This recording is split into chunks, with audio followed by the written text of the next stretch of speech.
हरे कृष्णा। हम लोग श्रीमद् भागवतम के 8वें स्कंद के 19वें अध्याय से चर्चा कर रहे हैं। 19वें अध्याय का शीर्षक है बलि महाराज से वामनदेव द्वारा दान की याचना। अभी तक हमने 32वें श्लोक तक चर्चा की। हम आगे अभी 33वें श्लोक से आगे की चर्चा करेंगे। इससे पहले कि हम ये चर्चा शुरू करें, कृपया आप सब लोग मेरे साथ ही प्रार्थना बोलिए। ओम नमो भगवते वासुदेवाय। ओम नमो भगवते वासुदेवाय। ओम नमो भगवते वासुदेवाय। नारायणं नमस्कृत्य नरं चैव नरोत्तमं देवीं सरस्वतीं व्यासं ततो जयम् उदीरयेत्। नष्टप्रायेषु अभद्रेषु नित्यं भागवत सेवया भगवती उत्तम श्लोके भक्तिर्भवति नैष्ठिकी। कृष्णाय वासुदेवाय देवकी नंदनाय च नंदगोप कुमाराय गोविंदाय नमो नमः। मूकं करोति वाचालं पंगुं लंघयते गिरिं यत्कृपातमहं वन्दे परमानन्दमाधवम्। श्री चैतन्य ईश्वरम् श्री गुरु दीनतारिणम्। धन्यवाद।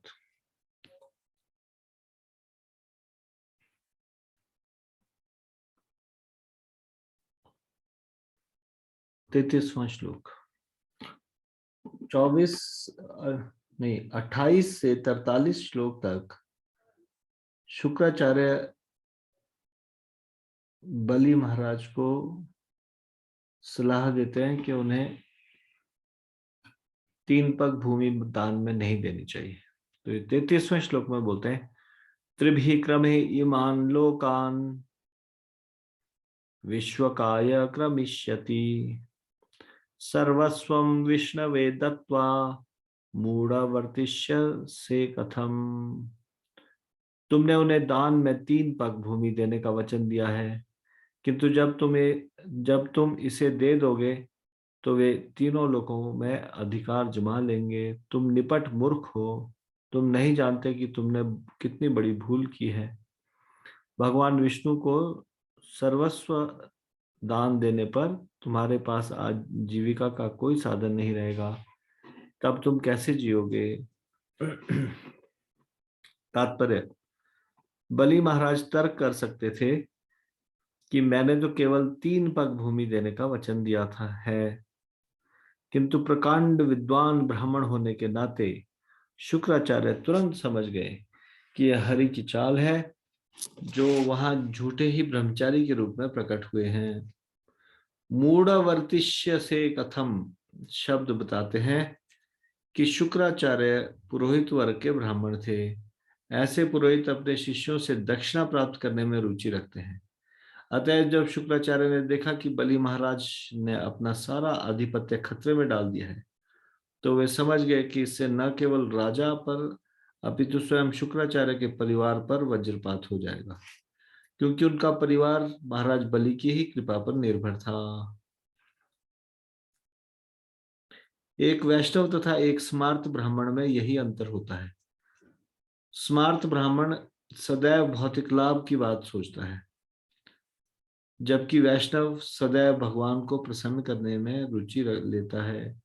शुक्राचार्य के कथन से प्रतीत होता है कि हर दृष्टि से स्मार्त ब्राह्मण थे। वे हर दृष्टि से स्मार्त ब्राह्मण थे जिन्हें निजी लाभ में ही रुचि थी। क्रमुतो गाम पदेकेन द्वितीयेन दिवं विभो खम चकायेन महता तार्तीयस्य कुतो गतिः। सर्वप्रथम वामन देव एक पग से तीनों लोगों को घेर लेंगे। तत्पश्चात वे दूसरा पग भरेंगे और बाह्य आकाश की प्रत्येक वस्तु को ले लेंगे, और तब वे अपने विश्व रूप का विस्तार करके सर्वस्व पर अधिकार जमा लेंगे। तब तुम उन्हें तीसरा पग रखने के लिए कहाँ स्थान दोगे? जो होने वाला है ये सारा के सारा शुक्राचार्य जी बता रहे हैं। उन्होंने अनुमान लगा लिया। और पहले पग में सारे तीनों लोगों को घेर लेंगे, दूसरे पग में बाह्य आकाश की प्रत्येक वस्तु को ले लेंगे, फिर तीसरा पग तुम कहाँ रखने के लिए कहाँ स्थान दोगे? तात्पर्य शुक्राचार्य बलि महाराज को बताना चाह रहे थे कि वे भगवान वामन द्वारा ठगे जाएंगे। उन्होंने कहा तुमने 3 पग का वचन दिया है, किंतु केवल 2 ही पग में तुम्हारा सर्वस्व समाप्त हो जाएगा। तब तुम उन्हें तीसरे पग के लिए किस प्रकार स्थान दे पाओगे? शुक्राचार्य को पता नहीं था कि भगवान अपने भक्त की किस तरह रक्षा करते हैं।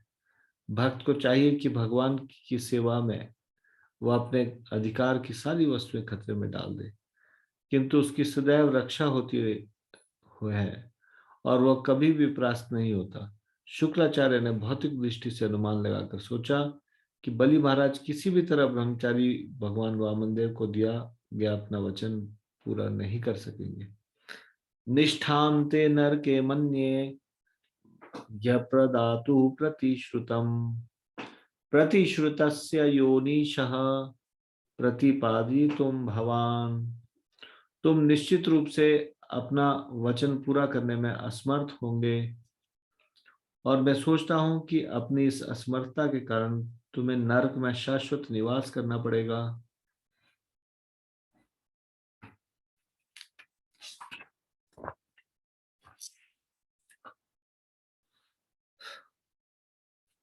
न तद्दानं प्रशंसन्ति येन वृत्तिर्विपद्यते दानं यगस्तपः कर्म लोके वृत्तिमतो यतः।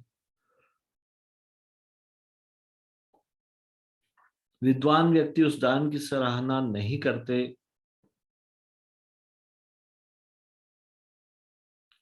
जिससे किसी की अपनी ही जीविका खतरे में पड़ जाए। दान, यज्ञ, तप तथा सकाम कर्म वही कर सकता है जो अपनी जीविका कमाने में पूर्ण सक्षम हो। जो अपना भरण पोषण न कर सके उसके लिए ये कार्य असंभव है। यहाँ पे एक स्पेलिंग मिस्टेक है। ये विद्वान व्यक्ति उस दान की सराहना होगा, यहाँ सहारना लिखा है। जो जिनका नया प्रिंट है उसमें भी ऐसे लिखा है क्या? इसको ठीक कर लीजिए। सहारना होता है या सराहना होता है? नए प्रिंट में क्या है? हरे कृष्ण जगन्नाथ। हरे कृष्ण सराहना लिखा है। क्या लिखा है? सराहना सराहना लिखा है। अच्छा, नए प्रिंट में ठीक कर दिया होगा। पुराने प्रिंट में ये थोड़ा गलत लिखा है।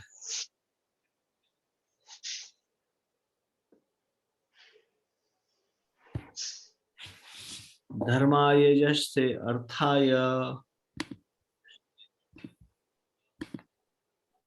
कामाय स्वजनाय च पंचधा विभजन वित्त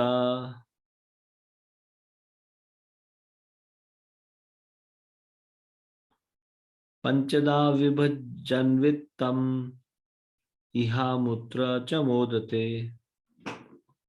अतएव जो ज्ञानी है उसे चाहिए कि अपने संचित धन को 5 भागों में विभाजित कर दे।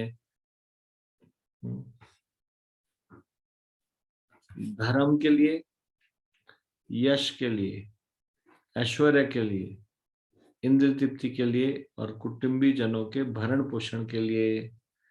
ऐसा व्यक्ति श्लोक में तथा परलोक में सुखी रहता है। देखिए ये किसकी फिलॉसफी है? 5 भाग में डिवाइड कर लें। एक स्मार्त ब्राह्मण की फिलॉसफी। यहाँ पे शुक्राचार्य जी ये फिलॉसफी दे रहे हैं, whatever is your income, you divide it into 5 parts. लेकिन जो वैष्णव आचार्य हैं जैसे रूप गोस्वामी, उन्होंने 4 भागों में 3 भागों में डिवाइड करना होता है।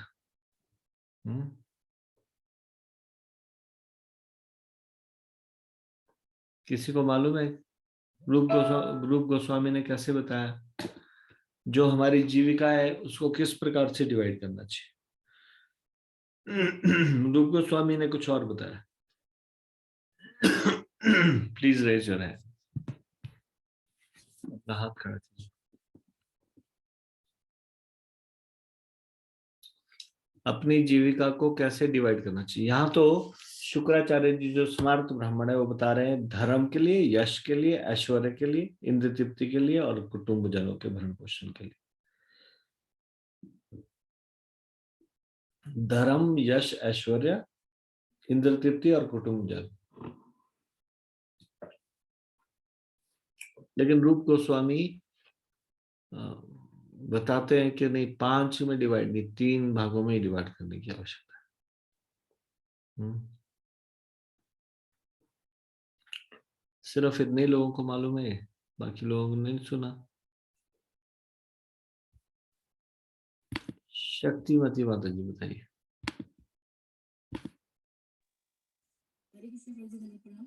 आवाज कम है। हरे कृष्ण प्रभु जी, धन्यवाद प्रणाम। प्रभु जी थोड़ी सी बेटर हुई है लेकिन पूरी तरह से आवाज नहीं आई। आपने स्पीकर जोड़ रखा है इससे? नहीं प्रभु जी। अच्छा हाँ बोलिए।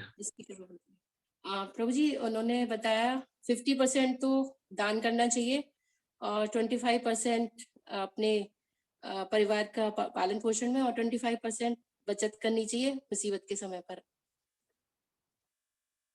कोई ठीक है, इसमें आपने ढंग से नहीं बताया ये शुरू का 50%। कोई इसको और क्लियर करेगा? 50%। हरे कृष्ण प्रभु, दंडवत प्रणाम प्रभु जी। चंद्र जी, प्रभु जी जो 50% है कृष्ण भावल अमृत कार्य के लिए प्रभु जी, कृष्ण कार्य के लिए प्रभु जी। आप सही है। दंडवत प्रणाम प्रभु जी। 50% जो है वो कृष्ण भावना भावित कार्यों के लिए, भगवान की भक्ति के लिए।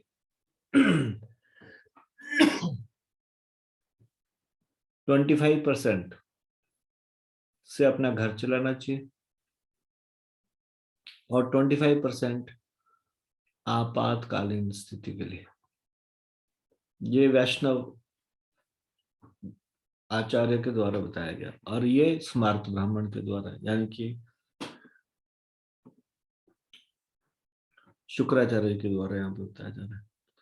तात्पर्य शास्त्रों का आदेश है कि यदि किसी के पास धन हो तो उसे 5 भागों में विभाजित कर देना चाहिए। 1 भाग धर्म के लिए, दूसरा भाग यश के लिए, तीसरा ऐश्वर्य के लिए, चौथा इंद्र तृप्ति के लिए तथा 5वां भाग कुटुंबी जनों के भरण पोषण के लिए। किंतु वर्तमान समय में सारे लोग ज्ञान से विहीन होने के कारण अपना सारा धन परिवार की तुष्टि के लिए खर्च करते हैं। श्री रूप गोस्वामी ने अपने ही उदाहरण से हमें शिक्षा दी कि 50% संचित धन कृष्ण के लिए, 25% अपने ऊपर तथा शेष 25% अपने कुटुंबी जनों के लिए खर्च करना चाहिए। मनुष्य का मुख्य उद्देश्य कृष्ण भावनामृत में प्रगति करना होना चाहिए। इसमें धर्म, अर्थ तथा काम सम्मिलित हैं। किंतु क्योंकि उसके परिवार के लोग भी कुछ लाभ की आशा रखते हैं, अतः अपने संचित धन का कुछ अंश उन्हें भी देकर संतुष्ट करना चाहिए। यह शास्त्रीय आदेश है। प्रेजेंट कलयुग में क्या है, यदि किसी के सैलरी 20,000 है तो भी महीने के एंड तक सारे खत्म हो जाते हैं। अगर डबल हो जाती है 40,000 तब भी महीने के एंड तक खत्म हो जाती है। और अगर ये बढ़ती होके 1 लाख भी हो जाए तो भी यही हाल होने वाला है, क्योंकि वो अपनी जरूरतें बढ़ा लेते हैं। उनको लगता है मोर मनी यानी कि मोर एक्सपेंडिचर।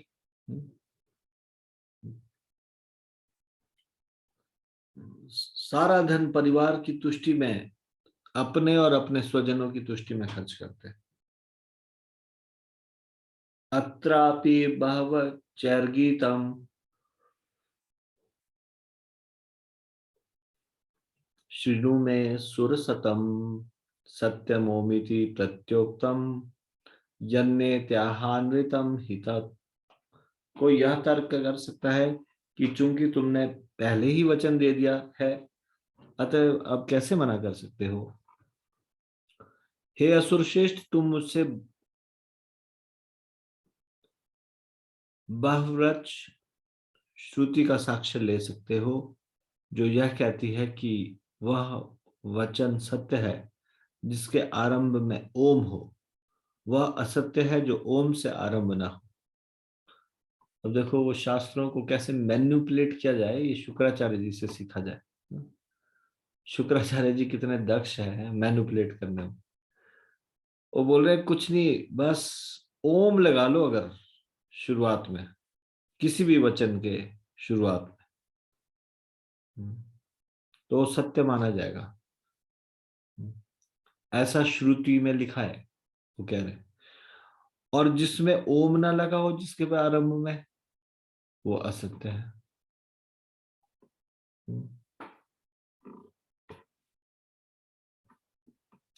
सत्यम पुष्प फलम विद्यात् आत्म वृक्षस्य गीयते वृक्षे अजीवति तत् न स्यात् अनृतम मूलम आत्मनः। वेदों का आदेश है कि शरीर रूपी वृक्ष का वास्तविक परिणाम तो इससे मिलने वाले उत्तम फल तथा फूल है, किंतु यदि यह शरीर रूपी वृक्ष ही न रहे तो फिर इन वास्तविक फल फूलों के होने की कोई संभावना नहीं है। यहाँ तक कि यदि शरीर असत्य की नींव पर भी टिका हो तो भी शरीर रूपी वृक्ष के बिना वास्तविक फल फूल नहीं हो सकते।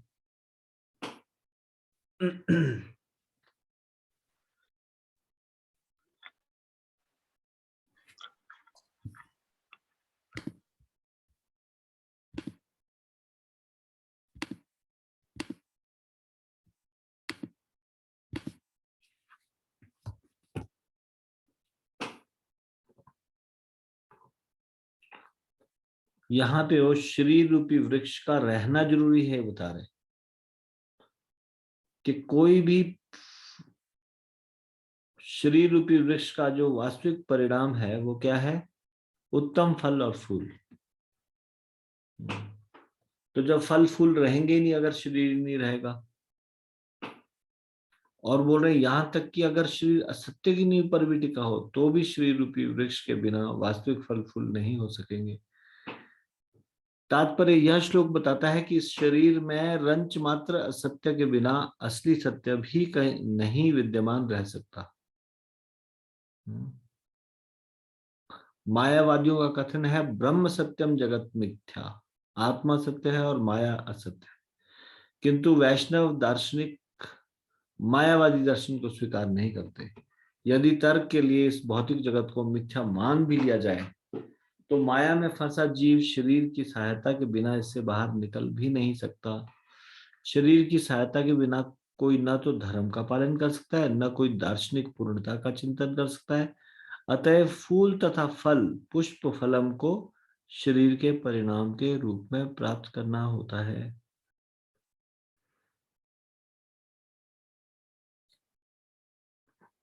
शरीर की सहायता के बिना वह फल प्राप्त भी नहीं हो सकता। इसलिए वैष्णव दर्शन युक्त वैराग्य की संस्तुति करता है।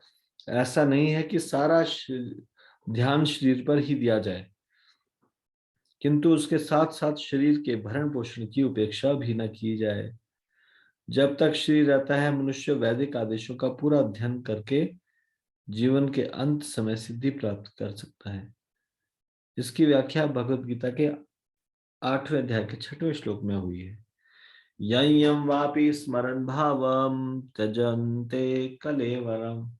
मृत्यु के समय हर बात की परीक्षा होती है, इसलिए यद्यपि यह शरीर नश्वर है, नित्य नहीं है, मनुष्य इससे अच्छी सेवा ले सकता है और अपने जीवन को पूर्ण बना सकता है।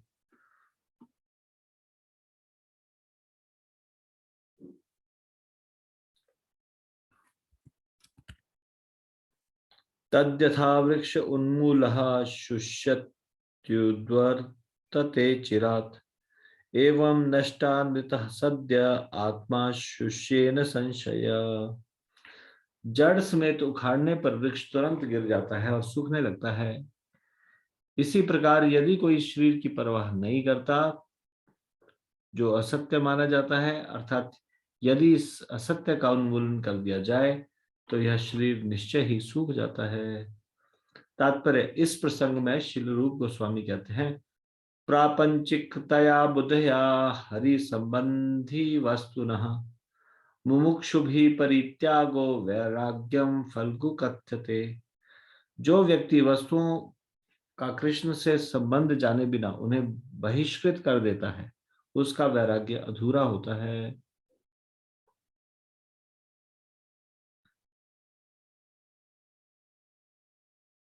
भक्ति रसामृत सिंधु 1.2.266। यदि शरीर कृष्ण की सेवा में निरत हो तो शरीर को भौतिक नहीं मानना चाहिए। कभी कभी गुरु के आध्यात्मिक शरीर के विषय में भ्रम हो जाता है, किंतु शील रूप गोस्वामी उपदेश देते हैं, प्रापंचिकतया बुद्धया हरि संबंधी वस्तुनः। कृष्ण की सेवा में पूर्णतया निरत शरीर की उपेक्षा भौतिक समझकर नहीं करनी चाहिए। जो उपेक्षा करता है उसका वैराग्य झूठा है। यदि शरीर का ठीक से भरण पोषण नहीं होता तो यह जड़ से उखाड़े गए वृक्ष की भांति गिरकर सूख जाता है, जिससे आगे फल फूल नहीं लिए जा सकते। अतः वेदों का आदेश है, ओम इति सत्यम नेत्यनृतम तद एतत् पुष्पम फलम वाचो यत् सत्यम सहेश्वरो यशस्वी कल्याण कीर्ति भविता। पुष्पम ही फलम वाचः सत्यम वदत्यथ तन्मूलम वाचो यद्नितम यद्यथा वृक्ष अविर्मूलः शुष्यति स ऊर्ध्वर्तत एव नेवानृतम वदनाविर्मूलम आत्मानं करोति स शुष्यति स ऊर्ध्वर्तते तस्माद्नितं न वदेद दयेन त्वेतेन। तात्पर्य यह है कि जो कार्य परम सत्य ओम तत्सत की तुष्टि के लिए हो, शरीर की सहायता से किए जाते हैं, वे कभी नाशवान नहीं होते, भले ही वे नाशवान शरीर द्वारा संपन्न किए जाएं। निस्संदेह ऐसे कार्य शाश्वत होते हैं।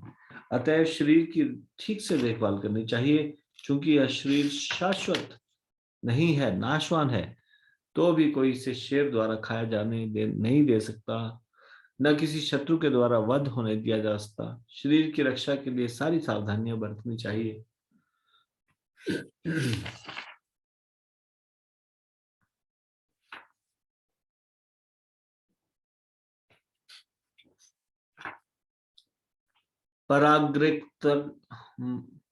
पराकृतम अपूर्णम वा अक्षरम यत तत् ओमिति यत्किंचित इति ब्रूयात तेन ऋचेत वै पुमान् भिक्षुवे सर्वं ओम कुर्वन् नालम कामेन च आत्मने। ओम शब्द का उच्चारण ही मनुष्य के धन धान्य के वियोग का सूचक है। दूसरे शब्दों में, ओम का उच्चारण करने से मनुष्य धन के प्रति आसक्ति से छूट जाता है, क्योंकि उसका धन उससे ले लिया जाता है। किंतु धन विहीन होना ठीक नहीं है, क्योंकि ऐसी अवस्था में मनुष्य अपनी इच्छाओं को पूरा नहीं कर सकता। दूसरे शब्दों में, ओम शब्द का उच्चारण करने से मनुष्य विपन्न हो जाता है। विशेषतः जब कोई किसी दरिद्र व्यक्ति या भिक्षु को दान देता है तो उसका आत्म साक्षात्कार तथा उसकी इंद्रिय तृप्ति अधूरे रह जाते हैं।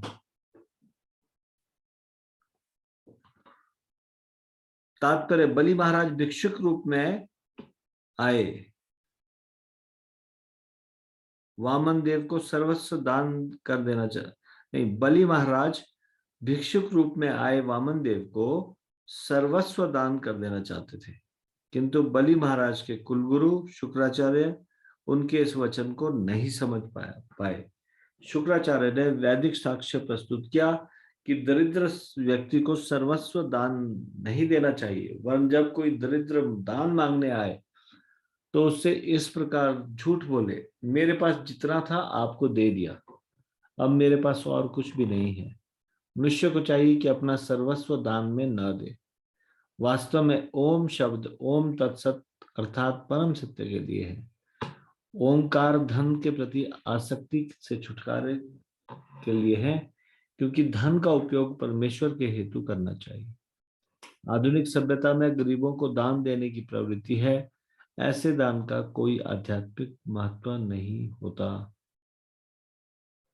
क्योंकि वास्तव में हम देखते हैं कि यद्यपि निर्धनों के लिए अनेक अस्पताल तथा अन्य संस्थान है, किंतु प्रकृति के 3 गुणों के अनुसार निर्धन वर्ग तो सदैव रहेगा ही। अनेक धर्मार्थ संस्था के होते हुए भी गरीबी को मानव समाज से दूर नहीं भगाया जा सका है।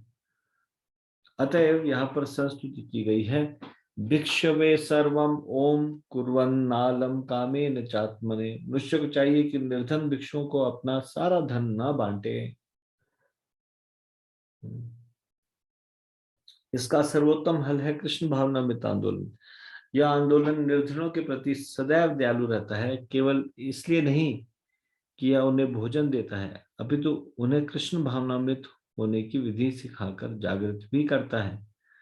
अतएव हम उन निर्धनों के लिए हजारों केंद्र खोल रहे हैं जो धन तथा ज्ञान दोनों में निर्धन है। इन निर्धनों को कृष्ण भावनामृत का ज्ञान देने तथा उन्हें अवैध मैथुन, नशा, मांसाहार तथा जुआ खेलने से दूर रहकर अपना चरित्र सुधारने के लिए इन केंद्रों को स्थापित किया जा रहा है। इन जघन्य पाप कर्मों के कारण मनुष्यों को जन्म जन्मांतर कष्ट भोगने पड़ते हैं। धन के सदुपयोग की सर्वश्रेष्ठ विधि है ऐसा केंद्र खोलना जहां सभी लोग रहकर अपना चरित्र सुधार सकें और वे समस्त शारीरिक आवश्यकताओं की पूर्ति के लिए सभी सुविधाएं प्राप्त कर सकें, किंतु वहां वे आध्यात्मिक नियंत्रण में रहें, जिससे वे सुखपूर्वक जीवन बिताते हुए कृष्ण भावनामृत में प्रगति करने के लिए अपना समय बचा सकें। यदि किसी के पास धन है तो उसे व्यर्थ ही नहीं उड़ा देना चाहिए। इसका उपयोग कृष्ण भावनामृत आंदोलन को अग्रसर करने में होना चाहिए, जिससे सारा मानव समाज सुखी, समृद्ध और भगवद्धाम वापस जाने के लिए प्रति आशान्वित हो सके। इस संबंध में वैदिक मंत्र इस प्रकार है, पराग्वा एतद् रिक्तमक्षरम यदेतत् ओम इति तद्यात् किंचित् ओम इति आहात्रे वास्मे तद्रिच्यते यत् सर्वम् ओम कुर्याद ऋच्यादात्मानं स कामेभ्यो नालं स्यात्। अथैत पूर्णम भ्यात्मम यच्च नित्य नृतम वचः सर्वम नित्य नृतम ब्रूयात्स दुष्कीर्ति श्वसनमृतः। अतः सुरक्षित उपाय है कि नहीं कह दिया जाए। यद्यपि यह असत्यता है, किंतु इससे पूरी रक्षा हो जाती है। इससे अपने प्रति दूसरों की सहानुभूति भी मिलती है और अपने लिए अन्यों से धन एकत्र करने में पूरी सुविधा मिलती है। फिर भी यदि कोई सदा यही कहे कि उसके पास कुछ नहीं है तो उसकी निंदा होती है, क्योंकि वह जीवित रहकर भी मृत है या उसे जीवित ही मार डालना चाहिए। तात्पर्य, भिखारी सदैव अपने को निर्धन रूप में प्रस्तुत करते हैं।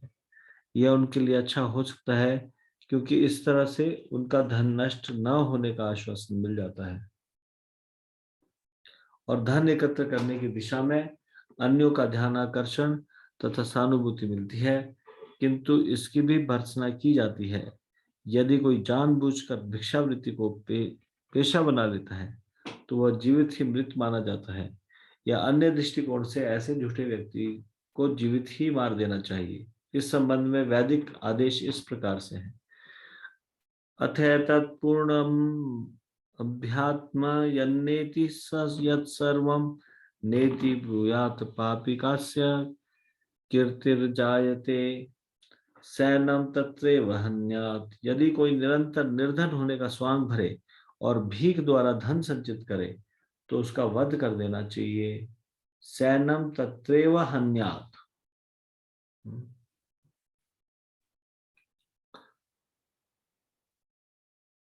43वां श्लोक। स्त्रीषु नर्म विवाहे च वित्यर्थे प्राण संकटे गौ ब्राह्मणार्थे हिंसायां नान्वितम स्याजुगुप्सितम। किसी स्त्री को अपने वश में लाने के लिए चिकनी चुपड़ी बातें करने में, हास परिहास में, विवाह उत्सव में, अपनी जीविका कमाने में, प्राणों का संकट उपस्थित होने पर, गायों तथा ब्राह्मण संस्कृति की रक्षा करने या शत्रु के हाथों में किसी व्यक्ति की रक्षा करने में असत्य भाषण भी कभी निंदनीय नहीं माना जाता। तो ये डिवोटीज की फिलॉसफी नहीं है, ये शुक्राचार्य जी की फिलॉसफी है। शुक्राचार्य जी की फिलॉसफी बिल्कुल असुरों के लिए बड़ी उपयुक्त है, वैष्णवों के लिए नहीं। इस प्रकार श्रीमद् भागवतम के 8वें स्कंद के अंतर्गत बलि महाराज से भगवान वामन देव द्वारा दान की याचना नामक 19वें अध्याय के भक्ति वेदांत तात्पर्य पूर्ण हुए।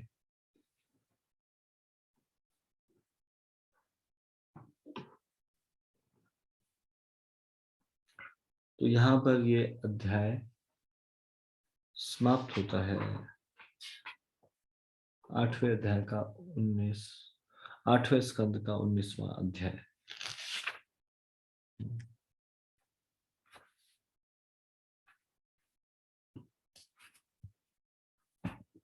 मैं इसको अभी यहाँ पे विराम दूंगा।